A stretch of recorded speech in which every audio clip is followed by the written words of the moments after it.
I had a bit of a surreal moment in the supermarket produce aisle yesterday. Oh, yeah. I was standing there holding this head of broccoli, wrapped in that tight, squeaky plastic, and I just stared at it. It looked so manufactured, almost like a toy. It's the produce aisle uncanny valley, isn't it? It looks a little too perfect. Exactly. It was just this solitary, manicured flower bud sitting on a little styrofoam tray. Yeah. And it just hit me. This object, it bears almost no resemblance to a living plant. Right. We've curated this vegetable into this tiny specific shape, and we've edited out the rest of the story. It felt like watching a movie that starts in the climax and just skips the first 2 hours. That is a perfect analogy. It really is. We're obsessed with the finale, the head, the curd, but we miss the entire performance that makes it possible. And by missing the performance, we're actually missing out. A massive amount of value, yeah. And that is exactly what we're digging into today. We're taking a trip mentally, at least, to a specific greenhouse project run by the folks at StrongEcho.com. A really fascinating project they're working on. It is. They have their own garden in a greenhouse, and they're growing food specifically to donate. Right, to sticking bucks. And we have some incredible source material from their project that describes the scene right now. It is April. The air is getting warmer, the light's changing, and this greenhouse is absolutely dominated by brassicas. The heavy hitters of the vegetable world, broccoli, cauliflower, kale, it's all the same family. But here's the kicker, and the reason we're doing this deep dives. If you look at how the average person interacts with these plants, we are doing it fundamentally wrong. We're obsessing over the head or the curd, and in the process, we're throwing away half the food. Maybe even the best half. Right. It's a classic case of missing the forest for the trees, or in this case, missing the meal for the garnish. So we're going to analyze this StrongEcho project, specifically how they're growing food for sticking-vicks. But it's more than that. Oh, much more. This is really a masterclass in rethinking value. We are going to talk about leaves. Leaves. It sounds so mundane, but the sources suggest this is actually a pretty radical shift in perspective. Yeah. So set the scene for us first. It's April in the greenhouse. What are we looking at? Okay. Because it certainly doesn't look like that supermarket shelf. Not at all. If you walk into that greenhouse in April, you are not seeing fragile little seedlings anymore. The source material uses 3 words that I absolutely love. Okay. Sturdy, broad, present. Present, it sounds like they own the place. They really do. At this stage, the plants have become giants. They're essentially these massive solar panels. And because they grow so vigorously, the gardeners at StrongEcho, they have to use this technique called binding. Binding. Yeah, they actually have to tie the plants up. Okay, let's unpack that. Tying them up. Is that to stop them from growing? It sounds a bit restrictive, doesn't it? It does sound that way, like you're trying to contain the beast or something. Yeah. But it's actually the opposite. The source makes a really crucial distinction here. Binding isn't about restricting growth. It is about guiding it. Guiding it. Imagine you have this massive surge of biological energy, all this biomass just exploding upwards. If you just let it sprawl, well, the plant might collapse under its own weight. But the big leaves might just block out the light for the other plants. Exactly. So it isn't a cage. It's a support beam. Precisely. It's a structural necessity. Sometimes things need support simply because they're growing so fast. I see. And this is where the biology gets interesting. While we, the consumers, are tapping our watches waiting for that little flower head to pop up in the middle, Right. Where's my broccoli?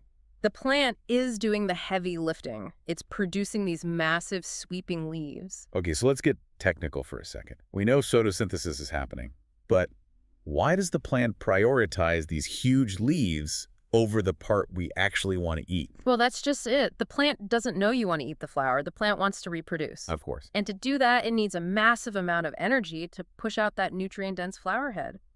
The leaves are the engines? No, the engines. They are catching the photons, synthesizing the sugars, building the whole structural integrity of the plant. Without those massive, quote-unquote, wasteful leaves, there is no broccoli head. They make the crop possible. So biologically, they are the absolute powerhouse. But conventionally, when harvest time comes, what happens? We just cut the head off and the leaves, Same. they just get tossed. In commercial farming, and honestly in most home gardens, yes, they're treated as compost. Wow. Or they get tilled back into the soil. It's a paradox, really. We value the fruit of the labor, the head, but we discard the laborer, the leaves. Which brings us to the real aha moment of this whole thing. We aren't just talking about plant biology here. We're talking about dinner. Yeah. The sources are pretty adamant about this. They are, and this is where we really need to challenge that supermarket mentality. Those leaves aren't just, technically edible in a survival situation. They are food. Good food. Very good food. Yeah, I want to push back on that slightly, just to play devil's advocate. If they were that good, wouldn't they be sold? I mean, usually if something is tasty, someone tries to monetize it. That is a great question. Why aren't we buying broccoli leaf bags next to the spinach? A few reasons. Part of it is logistics. These leaves are huge. They don't fit neatly in those little plastic crates. Right. And they wilt faster than the dense head if they aren't treated right. But mostly, it's cultural blindness. We've been trained to view them as packaging, not product. So if I were to actually eat one, what am I getting? Is it like spinach? Does it turn to slime in the pan the second you look at it? No, and that is the great part. The source compares the texture to kale or other sturdy leafy cabbages. They have bite. Right, okay. They have volume. They have structure. Spinach, as much as I love it, just disappears. You put a whole bag in a pan and you get, a teaspoon of green mush? The incredible shrinking vegetable? Exactly. But broccoli and cauliflower leaves, they hold their own. You can slice them finely and eat them raw on a slaw for a good crunch. You can stew them, bake them, fry them. Wait, baked broccoli leaves? You mean like kale chips? Very similar, but because the leaf structure is often a bit thicker, they hold up even better in things like stews or curries. They absorb all that flavor without just disintegrating. They carry the meal. They do. They carry the meal. I feel like I have been cheated my whole life. I've been throwing away half my groceries by weight. It isn't just you. It's a very specific Western industrial blind spot. We have this really narrow definition of what vegetable means for certain plants. But if we zoom out... If we zoom out, this isn't a new discovery. Not at all. For a huge part of the world, eating the leaves of Brassica plants is just... It's just obvious. The source called this cultural obviousness. I highlighted that term. It is such a polite way of saying, you guys are the only ones not doing this. It really is. I mean, let's look at East Africa, for example. The source mentions that in many East African cuisines, leafy greens from brassicas are a daily staple. Not a trend. Not a trend, a staple. It's not a garnish. It's the basis of the meal. They might stew the leaves with some oil, an onion, maybe a little tomato and salt. Simple. So simple, nutritious, and incredibly filling. It's comfort food. Then you move over to Asian cuisines, stir-fries, soups, noodle dishes. It'd be great in a stir-fry. Oh, for sure. The leaves are just chopped up and tossed in because they add that texture. They act as a vehicle for the sauce. And I assume Southern Europe has a say in this too. Absolutely. In places like Italy or Portugal, greens often just disappear into the pan. You chop them up, boil them with beans, potatoes, pasta. Think of a hearty ribollita or a caldo verde. Right. The philosophy there is basically nothing is left over, everything participates. Everything participates. That is such a powerful culinary philosophy. It feels much more respectful to the plant, to all the effort it put in. It is. And it changes how you cook. Instead of thinking, I need to make a side dish for this broccoli head, you realize the leaves are the dish. They provide the bulk. So we have this biological powerhouse of a plant and this global culinary tradition of using the whole thing. Now, let's bring it back to the specific project at StrongEcho.com. Okay. They aren't just growing this stuff for their own kitchen table, right? This is where the mission really kicks in. No, and this is where the story connects to community impact. The harvest from this specific greenhouse project is donated to Stichting Vix. For our listeners who might not know, Stichting Vix is a Dutch welfare organization. They support residents in various neighborhoods, often helping those who might be struggling financially or socially. Correct. So StrongEcho is growing this fresh, organic produce and funneling it directly to people who can really use it. Okay, but here's the fascinating connection for me. When they donate these so-called unconventional parts, the massive leaves, how are they received? Well, what do you think? My cynical brain, the one that shops at the supermarket, initially thought, oh, people might be confused. They might feel like they're getting the scraps. And that is exactly the Western supermarket bias talking. The reality is the total opposite. These leaves are received with huge enthusiasm. Really? Break that down for me. Why would someone prefer the leaves over the head? Well, there are two main reasons. First is cultural recognition.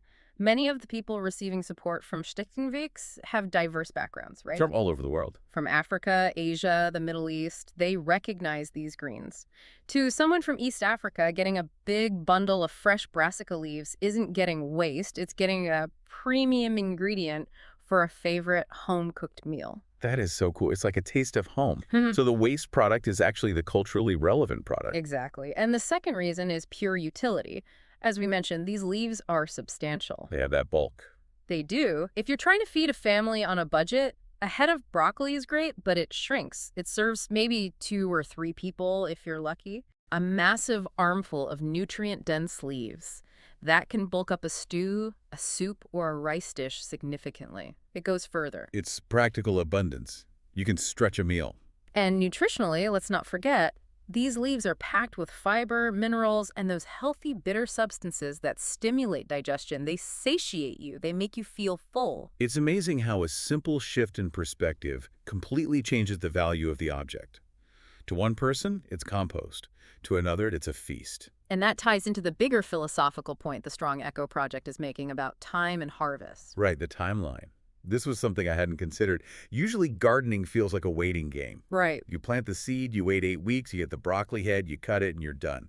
Game over. That's the slot machine view of gardening. You pull the lever, you wait, and you hope for the jackpot. But a Brassica plant doesn't work like that if you respect the leaves. It gives in phases. Walk us through the phases. How does this change the harvest schedule?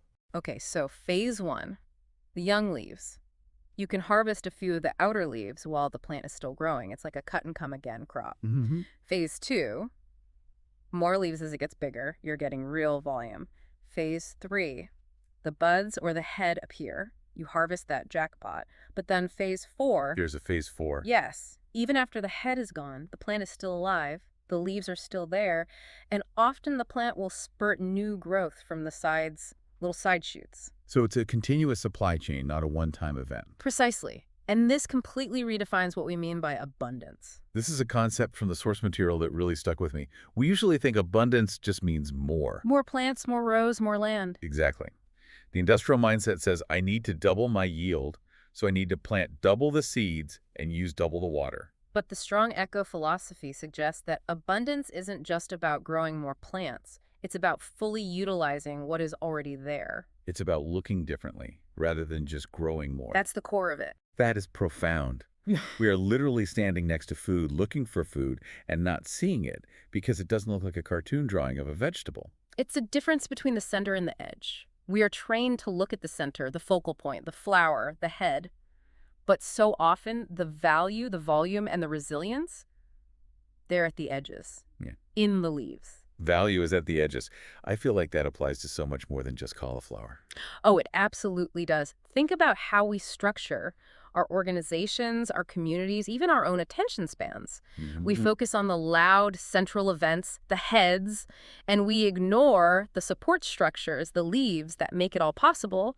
But if we start valuing the edges, suddenly we realize we are much richer than we thought. We have more resources than we realize. Exactly. And in the context of the work StrongEcho.com is doing with Stichtingweeks, that resource is directly feeding people. It's turning waste into community support. And it creates a real connection, doesn't it? It does. When you hand someone a bundle of these leaves and their face lights up because they know exactly how to cook it, maybe better than you do, it bridges a gap. It acknowledges that there are different ways of knowing and different ways of eating. It really highlights the mission of StrongEcho.com. They aren't just gardening, they're kind of curating a conversation about value. Yes.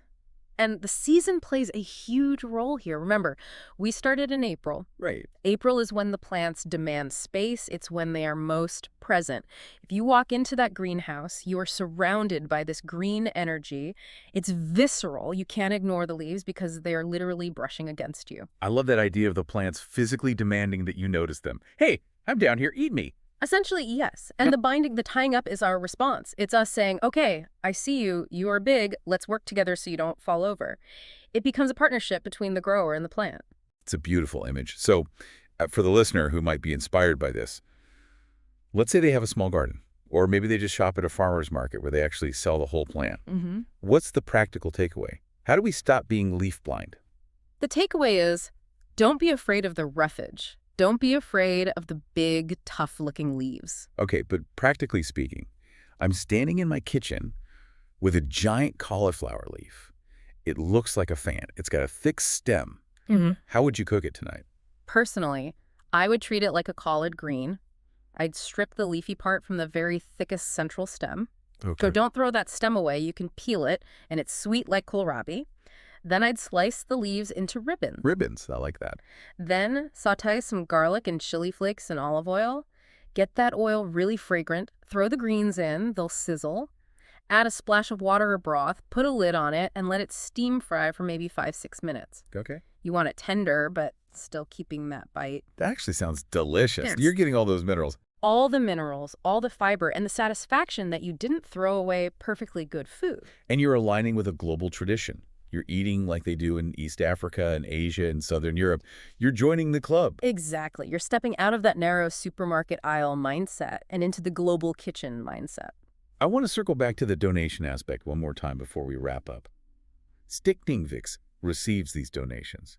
Is there a lesson there for how we handle food aid or community support in general? I think so. Often food aid can be very standardized. Cans, boxes, pasta, rice. Things that last forever. And that's necessary for logistics. But fresh, green, culturally recognizable produce, that feeds the soul as well as the body. It sends a different message. It says you deserve fresh, vibrant food. And utilizing the entire plant means there is simply more to give. Think about the math. If StrongEcho only donated the broccoli heads, they would be donating half the volume. Right. By donating the leaves, they double their impact without planting a single extra seed. That is the definition of efficiency. But it's a soulful efficiency. Soulful efficiency. I like that. It's abundance through awareness. So we've gone from the greenhouse in April, seeing these monsters of plants, to the biology of the leaf, to the kitchen tables of the world, and finally to the community support at StrongEcho. It has been quite a journey for a vegetable part that most people toss in the bin without a second thought. It really shows that if you change the way you look at things, the things you look at change. Deep, but true. And remember the core message of the StrongEcho project. You can grow it. You can grow it. Simple, empowering. Whether that means actually growing the plant or growing your understanding of what food is. Precisely. All right, as we wrap up this deep dive into the hidden harvest of brassicas, we hope you're feeling a little more abundant today. We hope you look at your fridge, your garden, or your community with fresh eyes. And maybe question what you consider waste. Definitely. Yeah. Thank you for walking us through this. It has been really eye-opening. I'm definitely going to try those cauliflower leaf ribbons tonight. Do it. You won't regret it. Before we go, we always like to leave you with something to chew on, pun intended. Indeed.